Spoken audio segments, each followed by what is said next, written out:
Welcome everybody to Chapter 7, where we'll talk about the unemployment rate and the labor market. So in the first subchapter, we'll get to know a theoretical model, which models the relationship between job loss, job finding, and the so-called natural rate of unemployment. Afterwards, we'll talk about different forms of unemployment. We'll talk about frictional unemployment and structural unemployment. As you can see, this chapter is also very long, so I'll split it up in several videos. In the motivational part of this chapter, we talk about the question that there is always some degree of unemployment in one economy.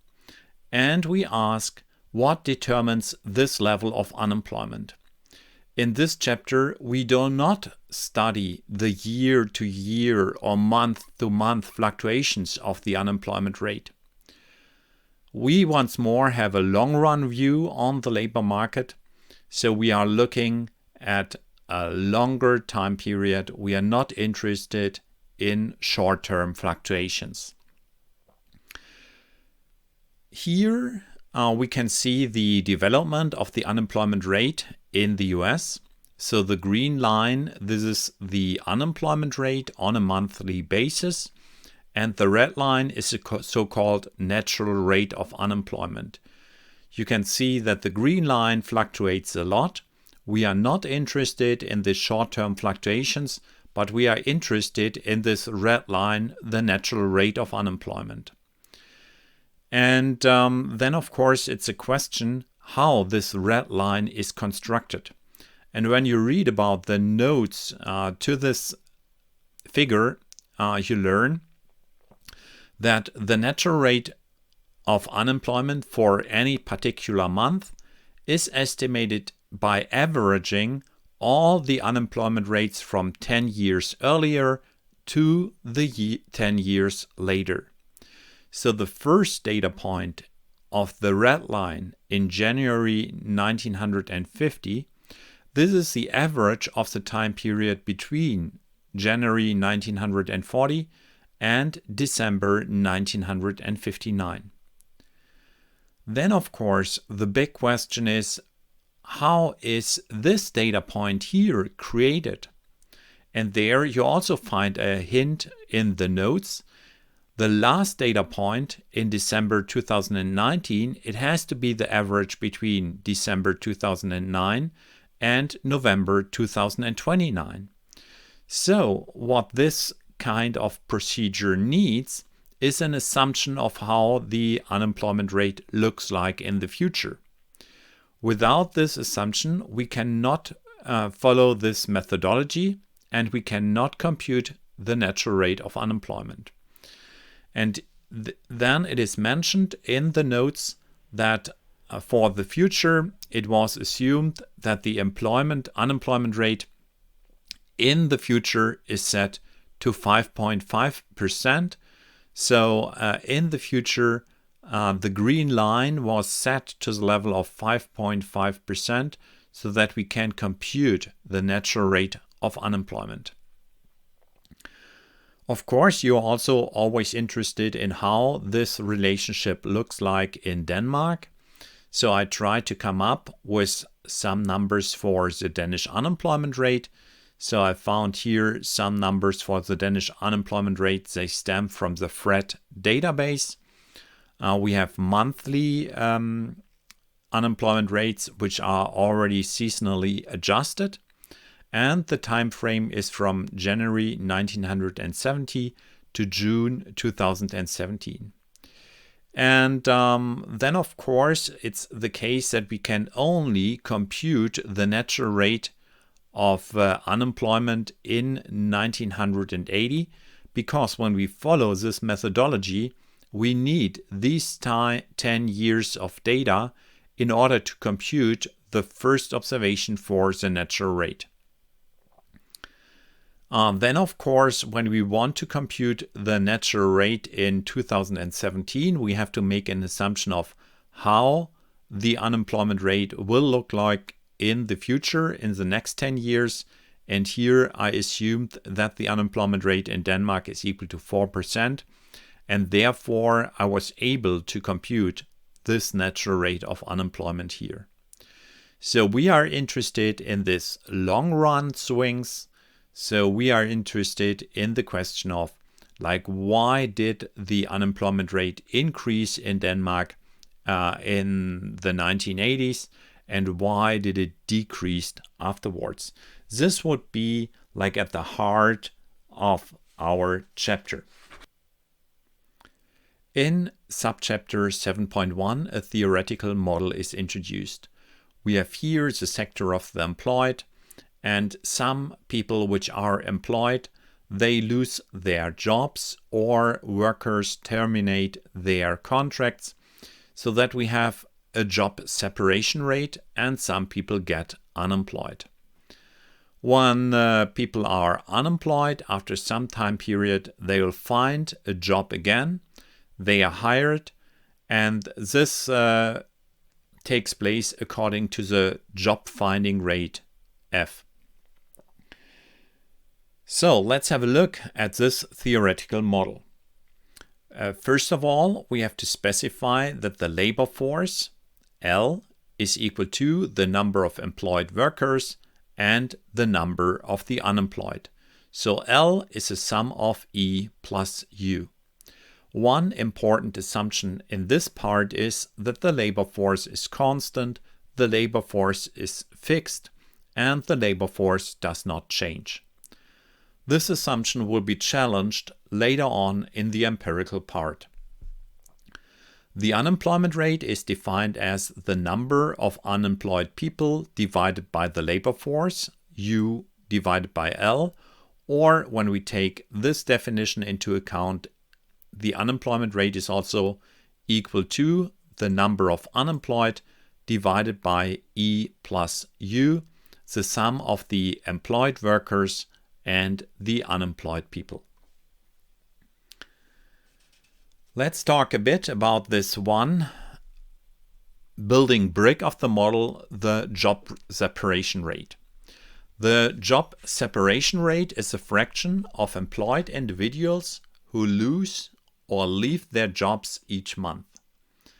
This is the job separation rate abbreviated with S, and in the textbook it's assumed that S is equal to 1%, which means that 1% of the employed people lose their job each month, so that the average spell of employment lasts 1 over 1%, which is equal to 100, like 100 months, a little bit more than 8 years.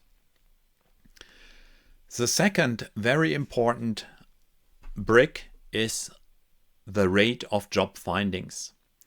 It is defined as the fraction of the unemployed individuals who find a job each month. Rate of job findings is abbreviated with an F, and here it is assumed that F is equal to 20%, so 20% of the unemployed find a job each month, so that the average spell of unemployment will last 1 over 0.2, it will last 5 months. When I get this kind of information, I always try to come up with a simulation. So I'll switch to Excel now, and I will show you what I did with this information which was given in the textbook. Let's have a look. So I was setting up the Excel spreadsheet. In column C, I have the time period, which runs from 1 to 48. So we are looking at about 4 years.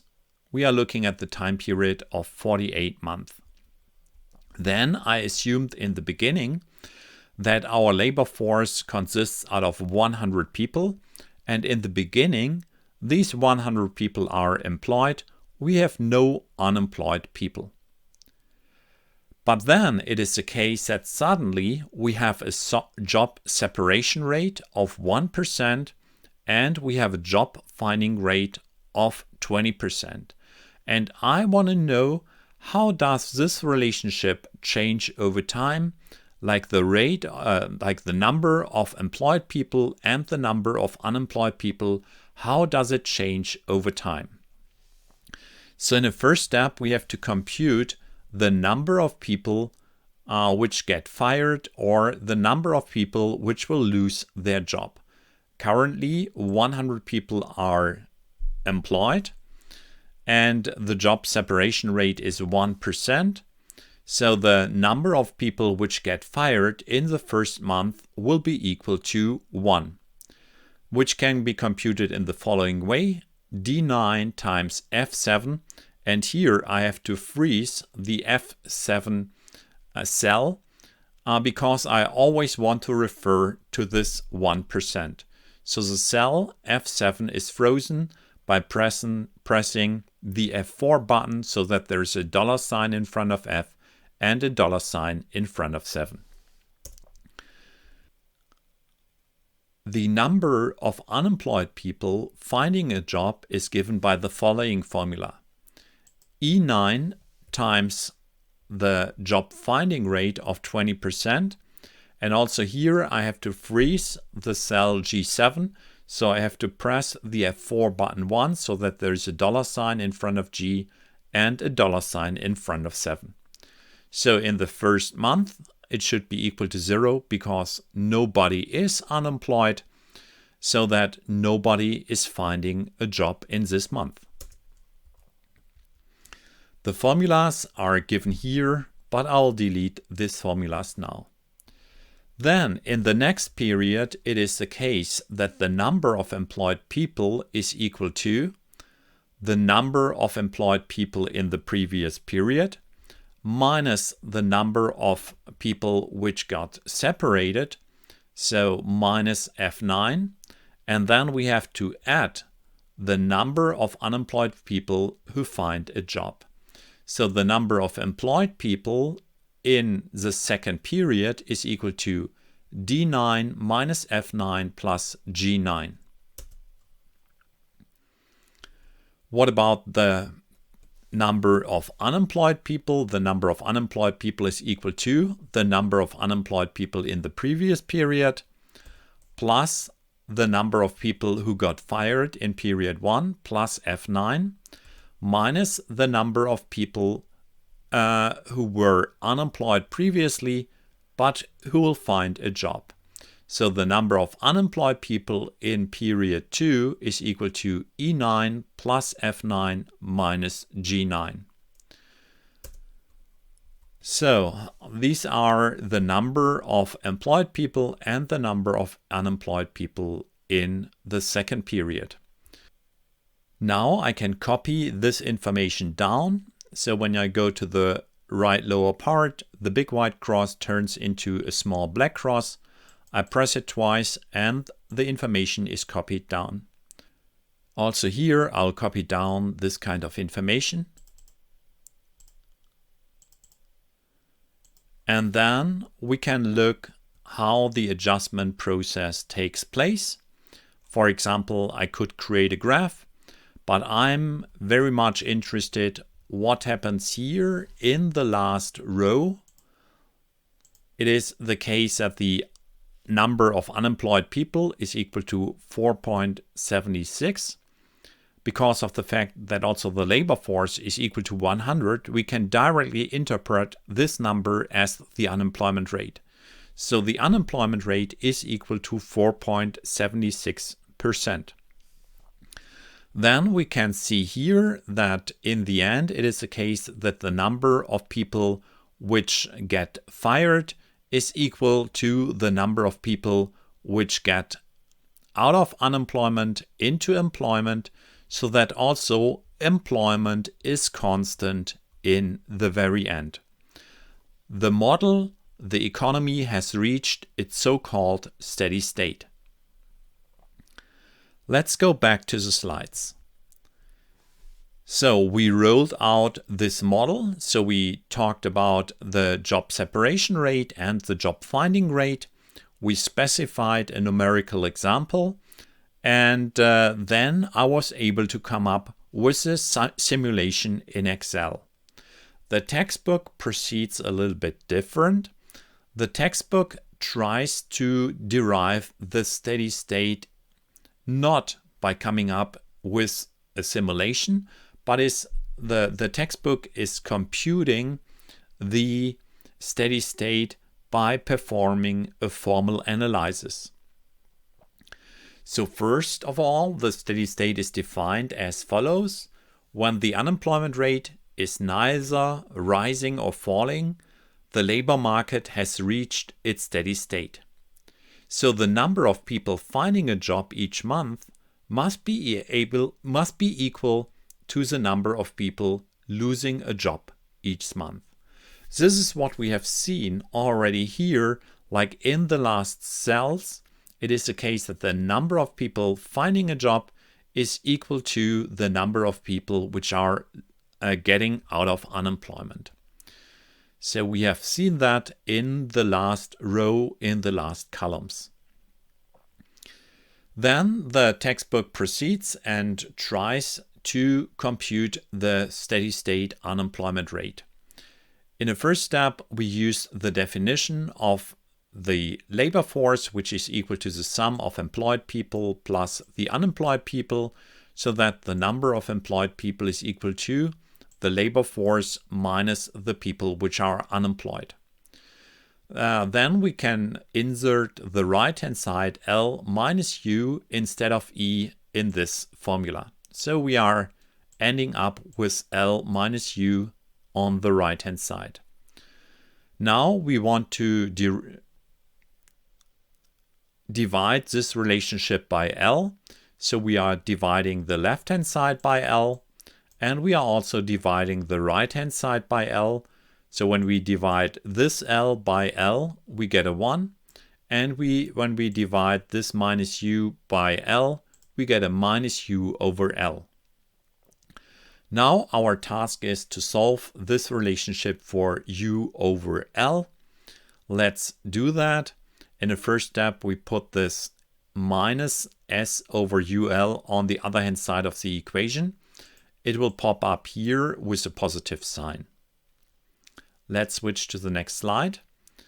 We can put U over L out of brackets so that we have S plus, so that we have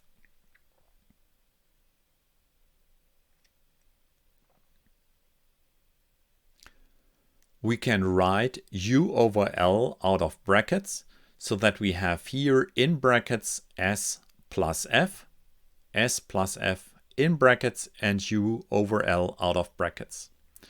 If we now divide by S plus F, we get to equation 10, and we have computed the natural rate of unemployment in this theoretical model.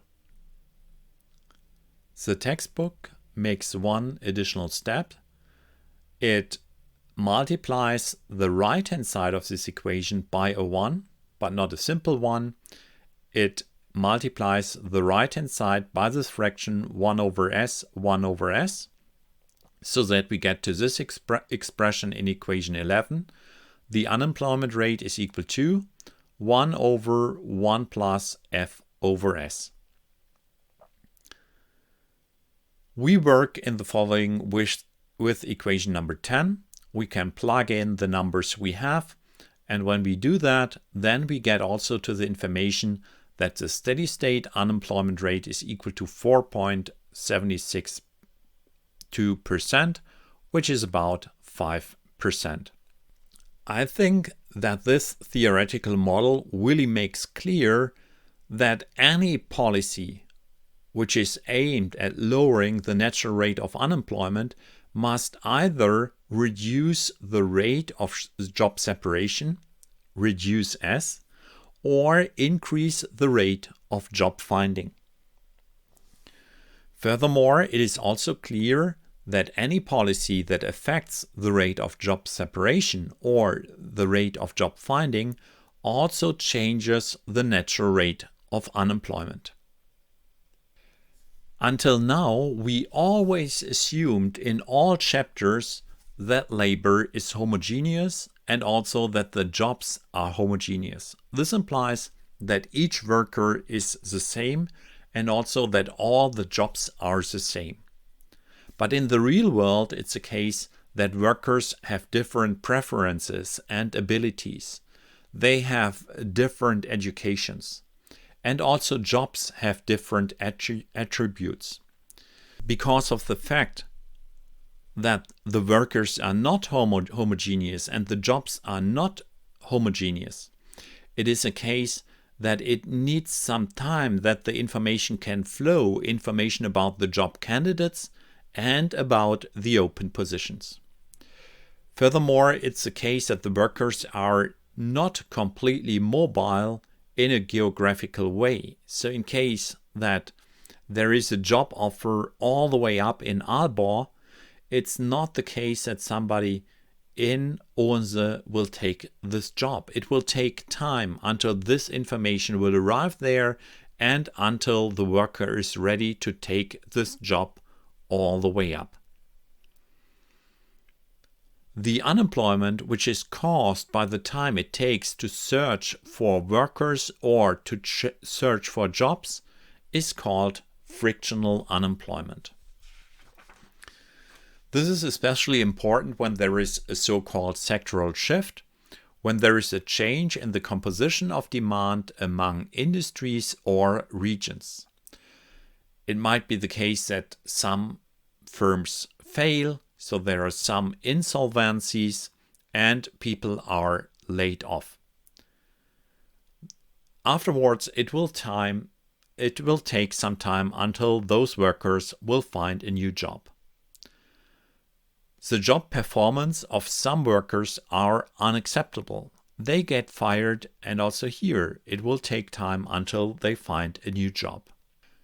Also, workers terminate their contracts because they want to change their careers or they want to move to different parts of the country. Also, public policies affect the frictional unemployment. So governmental employment agencies, they disseminate information about job offers. Furthermore, it is the case that the government offers publicly funded training programs. And we should also keep in mind the unemployment insurance. The unemployment insurance has definitely some positive, but also some negative effects. The negative effect is that it will increase the duration of unemployment and causes frictional unemployment to increase. But the unemployment insurance might also lead to a better fit between workers and the jobs because of the fact that the workers will take more time to find the right new job. So in the long run, there might be a better fit between workers and jobs. So the unemployment insurance has positive and negative consequences for the frictional unemployment. There is always a trade-off. This is the end of my first video. So I think it's a good idea to have a look at this Excel sheet once more, and perhaps you can also try to program your own simulation, and then you can vary the job separation rate and the job finding rate, and you can check how the natural rate of unemployment is affected. Thank you very much. Have a nice day. Bye-bye.